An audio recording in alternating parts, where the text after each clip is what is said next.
Voters इंतजार कर रहे हैं। उन्हें सरकार का फैसला जानना है। घटनास्थल पर जाने के बाद मुझे पता चला कि सारे फसाद की जड़ लाइफलाइन कंपनीज हैं। तुम वहां 5 मिनट के लिए गए और जान गए कि जिम्मेदार कौन है, लेकिन मैं तो वहां शुरू से था। तो सर को सब शुरू से बताओ। वो बाप अपनी बेटी की लाश लेकर आया और हल्ला करने लगा। लोग मार धाड़ पर उतर आए। वो मिस्टर बर्मन का खून करना चाहता था। तो उनको बचाने के लिए अपने डीसी को फोन कर दिया और क्या करना है वो भी बता दिया। डीसी को मैंने फोन नहीं किया, मिस्टर बर्मन ने खुद किया था फोन। मतलब राज बर्मन की वजह से यह मामला हाथ से छूट गया। अगर डीसी वहां फोर्स लेकर नहीं आते तो हम सभी मारे गए होते। आपके और राज बर्मन के शरीर पर मारपीट का एक भी निशान नहीं है, लेकिन अस्पताल के मॉर्ग में जो लाशें पड़ी हैं उन पर निशान है गोलियों के और पुलिस की लाठियों के। सर, आप अभी ऑर्डर दीजिए कि इसी वक्त सारे लाइफलाइन का काम रोक दिया जाए। वहां पुलिस का पहरा लगाइए ताकि उनके साइट पर कोई ना जा पाए, राज बर्मन खुद भी नहीं। वो अपनी साइट पर ना जाएं। अरे वो वहां गया तो लोग इतना मारेंगे कि वहीं मर जाएगा। और वैसे भी आप तो उनका पक्ष लेंगे ही। अरे कहीं आपको कुछ हो गया तो मुझे भाभी को जवाब देना पड़ेगा। आखिर मैं गृह मंत्री जो हूं। परिस्थिति को देखते हुए मेरा फैसला कुछ इस तरह है, जब तक लोगों का गुस्सा शांत नहीं हो जाता तब तक लाइफलाइन का सारा कामकाज कुछ दिनों के लिए बंद रखा जाएगा। क्या इसीलिए मैंने तुम सबको इतने सारे पैसे देके अपने साथ रखा है? मुख्यमंत्री को कहकर हमारी लाइफलाइन के सारे कामकाज पर रोक लगा के सब कुछ चौपट कर दिया उस फाटाकिस्टों ने। और आप सब लोग यहां मुंह उठाकर आ गए बिना कोई हल सोचे, बस पेट भर के खाने के लिए। Shame on you. मुझे नहीं लगा था कि हालात इतने बुरे हो जाएंगे। कैसे नहीं लगा तुम्हें? मगरमच्छ से लड़ोगे तो पानी में उतरना ही पड़ेगा। उससे सावधान रहना चाहिए, चौकन्ना रहना चाहिए। ये तुम्हें समझ नहीं आया? क्या सोचा था तुमने कि मगरमच्छ तुम्हें अपनी पीठ पर बिठाकर तैरने लेकर जाएगा? आप होम मिनिस्टर के खिलाफ केस फाइल कीजिए, हम आपको मोरल सपोर्ट जरूर देंगे। अरे क्या दाम है तुम्हारे मोरल सपोर्ट का? मैंने 10,000 करोड़ का डोनेशन दिया है। तुमने कभी अपनी जिंदगी में इतने पैसे गिने भी हैं? Moral support? मुझे फालतू की सजेशन मत दो, एक्शन की बात करो। एक्शन। सर, ये क्या? आखिर तुम्हारी ये हालत कैसे हुई? एक्सीडेंट हुआ था क्या? एक्सीडेंट जो होना था वो सुबह हो चुका था सर। ये तो बस उसका साइड इफेक्ट है। मतलब इससे पहले मैं उस जगह से निकलूं फटाकेस्टो वहां पहुंच गया सर। यकीन मानिए उसने मेरी एक बात नहीं मानी। पब्लिक से एक स्टेटमेंट लिया और हर एक स्टेटमेंट पे मुझे एक मुक्का लगाया सर। यकीन मानिए सर, उसने 2.5 घंटे तक मेरी धुलाई की। उसने तुम्हें 2.5 घंटों तक मारा, फिर सस्पेंशन लेटर दिया और तुम्हें अपनी ही गाड़ी से वहां से निकलने दिया, यही ना? आखिरी लाइन यही थी ना तुम्हारी? ऐसा होता तो मैं बच जाता सर। कम से कम थोड़ी बहुत तो इज्जत बच जाती। मुझे सस्पेंड करने के बजाय मेरा डिमोशन करके मुझे होमगार्ड बना दिया। फाटाकिस्टो अब अपनी सारी हदें पार कर रहा है। अब वक्त आ गया है कि मैं उस फाटाकिस्टो को अपने दायरे के अंदर ही रखूं।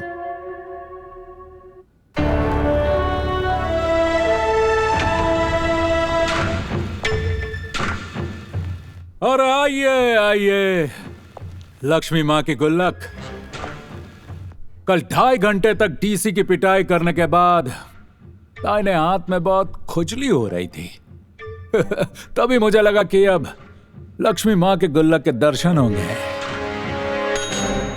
Yes sir. अब कैसे लेंगे? चीनी के साथ या बिना चीनी के? मैं यहां चाय पीने नहीं आया हूं।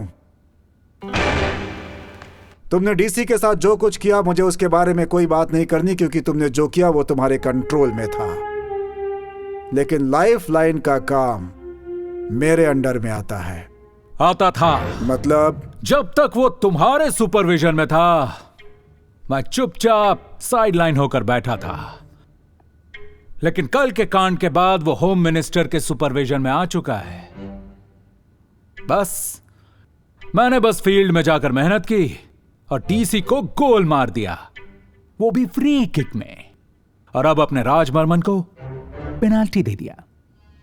लाइफलाइन के काम पर लगी हुई रोक को हटा दो, वरना मुझे मजबूरन फील्ड में उतरना पड़ेगा।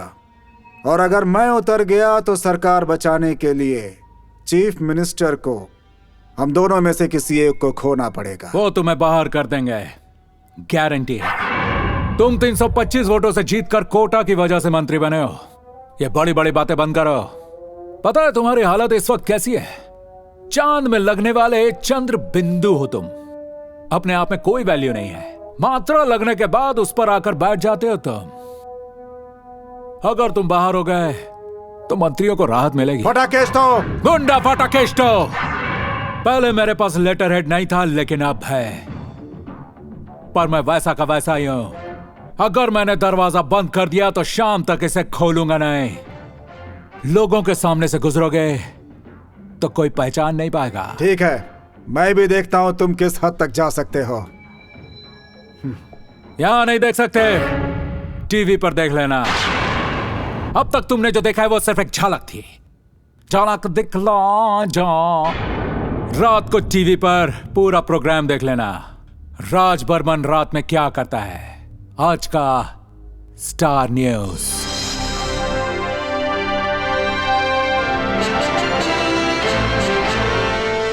राज बर्मन अखबार उन्हीं की खबरों से भरे हुए हैं। उन्होंने फाइनेंस मिनिस्टर वरुण मिश्रा का हाथ थामा और उन्हें इस राज्य में लेकर आए, सुनहरा बंगाल बनाने के लिए। लेकिन कोई भी उनकी असली पहचान नहीं जानता। हमारे कैंडिड कैमरा ने राज बर्मन की कुछ ऐसी तस्वीरें ली हैं जिसमें उनके बारे में जानकारी है। मैं जानता था तुम मुझे खाली हाथ नहीं लौटाओगे, क्योंकि तुम्हें भी ऊपर उठने की उतनी ही भूख है। तुम्हारी तरक्की बहुत ही दिलचस्प है। तुम होम मिनिस्टर रानोदेव पाल के गुंडे थे। पैसों के लिए उनके गैर कानूनी काम करते थे तुम।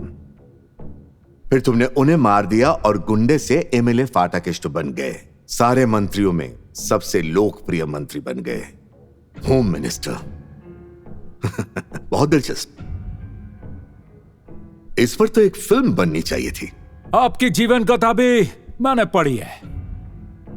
आपके पिता तो रानादेव पाल के शर्ट और कच्चे इस्त्री करते थे ना, और आप उनके काले धन का धंधा संभालते थे। बहुत होशियार लड़का। रानादेव पाल का काला धन लेकर विदेश चले गए और वहां एक कंपनी खोल ली जिसका नाम लाइफलाइन। काम था विदेश में कम दाम में खरीदी हुई दवाइयों को इस देश में लाकर ज्यादा ब्याज पर बेचना। Interesting, very interesting. अगर आप लड़की होते ना तो मैं जरूर आपको अपनी फिल्म में हीरोइन ले लेता, पक्का। हम दोनों इस वक्त एक ही नाव में सवार हैं। बेहतर तुम मेरे साथ हाथ मिला लो। मेरे खिलाफ क्यों जा रहे हो? राज्य को तुम्हारी जरूरत है और तुम्हें मेरी उतनी जरूरत है। अगर तुम चाहो तो अगले टर्म में मैं तुम्हें चीफ मिनिस्टर बना सकता हूं।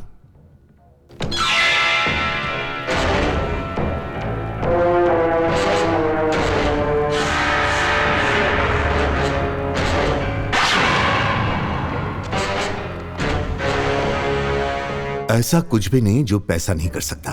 हेल्थ मिनिस्टर, फाइनेंस मिनिस्टर, सबने मुझसे हाथ मिला लिया है। अब मुझे बस तुम्हारा साथ चाहिए। मारपीट वाले हाथ से हाथ मिलाना चाहते हो? बहुत बड़ा रिस्क लोगे। तुम जियोगे या मरोगे ये भगवान ही जाने। तुम्हारे इस जवाब को मैं क्या समझूं, पॉजिटिव या नेगेटिव? मार खाने के बाद तुमने डीसी का चेहरा देखा? किसी रिडक्शन सेल के जूते लगते हैं, आगे से मोड़ा, पीछे से टेढ़ा। मैंने उसके दोनों गालों पर ऐसा मारा है, रिडक्शन सेल का डिस्प्ले आइटम हो गया। टीवी तोड़ दिया तुमने। इस राज्य में ऐसे कई लोग हैं जो साल भर काम करते हैं लेकिन इतने पैसे नहीं कमाते कि एक टीवी भी खरीद सके। और तुमने इतनी आसानी से इतना बड़ा टीवी तोड़ दिया। ठीक इसी तरह मैं इस राज्य के लोगों को भी तोड़ कर रख दूंगा। मेरी असलियत सामने आ ही गई तो बेहतर होगा तुम मेरा असली चेहरा देख लो, मिस्टर होम मिनिस्टर। दिख रहा है, लंबाई में तुम मुझसे 3 इंच छोटे हो और बातों में तुम्हारी जुबान 6 इंच मुझसे लंबी। अब तक तुमने जो भी देखा है वो तुम्हारी भाषा में बस ट्रेलर है। मैं तुम्हें कुर्सी पर बिठाऊंगा और पूरी की पूरी फिल्म दिखाऊंगा। लाइफलाइन दुनिया के 32 देशों में फैला हुआ है। अगर तुम सारे ब्रांचेस के टर्नओवर का टोटल भी करो तो इस राज्य के इनकम से ज्यादा है। और ऐसे साधारण राज्य का एक मंत्री चैलेंज कर रहा है राज बर्मन को। मैं हर एक दिन तुम्हारे लिए नई नई तकलीफ खड़ी करूंगा। देखता हूं तुम किस तरह सामना करते हो। मैं तुम्हें वहीं खड़ा रखूंगा और तुम्हारे सामने इस राज्य की धज्जियां उड़ा दूंगा और फिर मैं ये राज्य छोड़कर चला जाऊंगा और यही होगा मेरी फिल्म का क्लाइमैक्स। कहानी सुन ली तुम्हारी। फिल्म दिखाने की जरूरत नहीं है, क्योंकि मेरे राज्य का हर सिनेमाघर यह जानता है कि अगर एक बुरी फिल्म दिखाएंगे तो मैं वहां की कुर्सियां तोड़ देता हूं और वो टूटी हुई कुर्सी हाथ में लेकर मैनेजर को ढूंढता हूं बुरी फिल्म दिखाने के लिए। अगर एक बार किसी ने मेरे हाथ से मार खा ली तो अगले शो में धार्मिक फिल्में दिखानी शुरू कर देते हैं, जैसे ईश्वर की असीम कृपा। मेरी लाइफ हिस्ट्री तो अच्छी तरह से जानते ही हो तुम, लेकिन तुमने मेरा धार्मिक गाना नहीं सुना।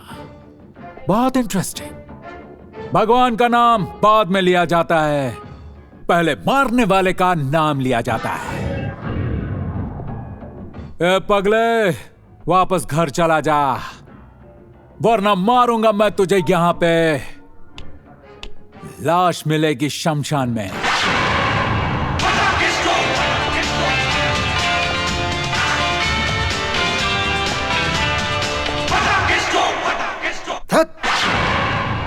तुम्हें क्या लगता है टीवी में जो दिखाया जाता है वो सच होता है? अरे वो होम मिनिस्टर का खरीदा हुआ चैनल है। मुझे बेइज्जत और राज बर्मन को बुरा बताने के लिए वो प्रोग्राम दिखाया गया था। अगर किसी को घर बनाना है तो उसे लोन तो लेना ही पड़ेगा ना। और हम तो यहां एक पूरा राज्य बनाने की बात कर रहे हैं। राज बर्मन जैसे आदमी को मैंने बुलाकर कोई गलती नहीं की है। एक बात ध्यान से सुनिए, अगर आज राज बर्मन चले जाते हैं तो सुनहरा बंगाल वहीं का वहीं थम जाएगा। सुनहरा बंगाल बन के रहेगा। अगर इस देश के लोग लड़ के स्वतंत्रता ले सकते हैं तो वो लोग सुनहरा बंगाल भी बना सकते हैं, और इसके लिए उन्हें खुद को बेचने की जरूरत नहीं। लेकिन फाइनेंस मिनिस्टर ने तो कहा है कि राज बर्मन जैसे अमीर लोगों को राज्य में लाकर उन्होंने कोई भूल नहीं की। मैं वो सारी गलतियां दिखाऊंगा जो उन्होंने की है। उन्होंने खुद को तो बेचा है, अब राज्य को भी बेचना चाहते हैं, और उसका सबूत सबके सामने है। अगर उनमें हिम्मत है तो कहो मेरा सामना करें। एक होम मिनिस्टर की हैसियत से नहीं, एक साधारण इंसान की तरह उनसे सवाल पूछना चाहता हूं। अगर सही जवाब मिला तो मान लूंगा मैं गलत हूं और कुर्सी छोड़ दूंगा। होम मिनिस्टर ने फाइनेंस मिनिस्टर को चुनौती दी है और हमारे चैनल ने उन्हें आमंत्रित किया है होम मिनिस्टर का सामना करने के लिए। अब देखना यह है क्या वो होम मिनिस्टर की चुनौती और हमारे आमंत्रण को स्वीकारते हैं या नहीं। इडियट, मुझसे पंगा लेने के लिए मीडिया का इस्तेमाल कर रहा है। ये लड़की ही फसाद की जड़ है। उसी ने रनादेव को हटा दिया था, वो आपको भी हटा देगी। आप वहां मत जाइए। अगर मुझे पता होता कि उसने हिडन कैमरा लगाया है, वहीं पर मैं उसे अपने हाथों से मार डालता। आपको उसके बाद भी एक मौका मिला था, लेकिन आपने कुछ भी नहीं किया। वो आपके घर भी आया था, और जो वीडियो उसने रिकॉर्ड किया है उसमें आप यहीं बैठे थे जैसे टीवी में दिखाया गया था। ऐसा लग रहा है उसने कुछ धमकियां भी दी होंगी। ये सब तुम्हें किसने बताया? आपके घर की नौकरानी ने मेरे घर की नौकरानी को बताया, वरना मुझे ये सब आखिर कैसे पता चलता है? मैं जरूर जाऊंगा और सबके सामने फटाकेस्टो को अपने सामने सर झुकाकर खड़ा करवाऊंगा। जाएंगे? ऐसा भी हो सकता है कि आप वहां हार जाएं। तुम्हारी औकात मैंने देख ली है, किसी भी काम के लायक नहीं हो तुम। घर बैठ जाओ, जाओ यहां से तुम। अगर मैं आपके किसी काम नहीं आया तो आप भी मेरे किसी काम नहीं आए। मिस्टर बर्मन कितने प्रभावशाली हैं समझ में आ गया। मिस्टर वरुण, आप अपना खेल खेलिए, मैं अपना खेल खेलूंगा।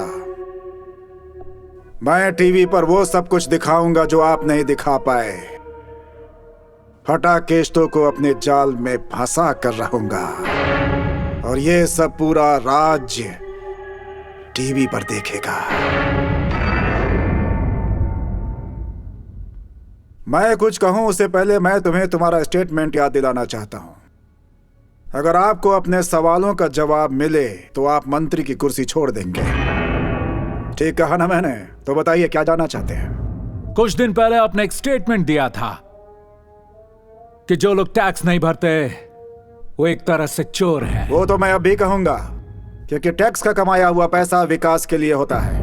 पिछले साल सरकार ने टैक्स के तौर पर 26,000 करोड़ से ज्यादा कमाया और सरकार का लोन अमाउंट 20,000 करोड़ से ज्यादा है, और फिर भी विकास के लिए लोगों से पैसे मांगने की जरूरत पड़ी।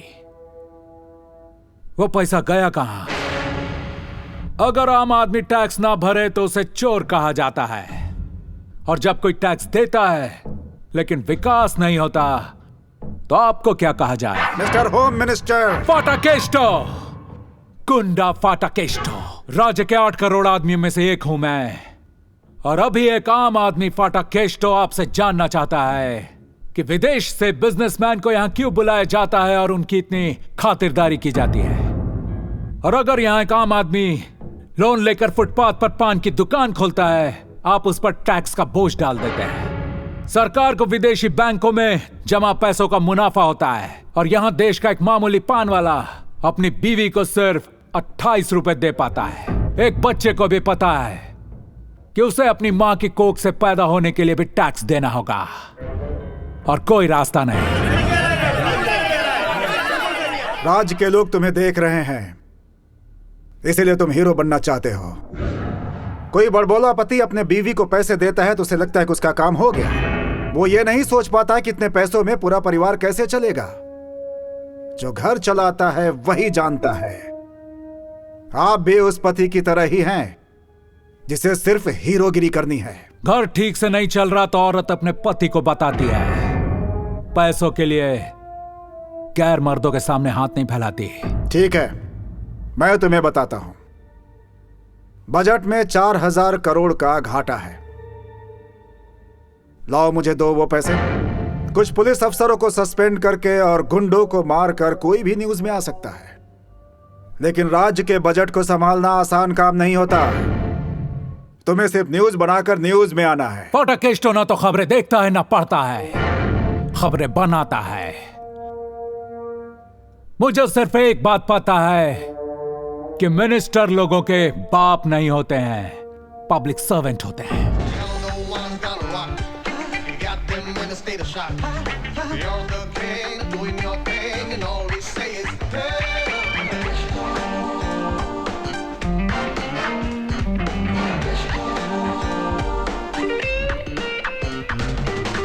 ओए साला, मारूंगा यहां, लाश मिलेगी शमशान में।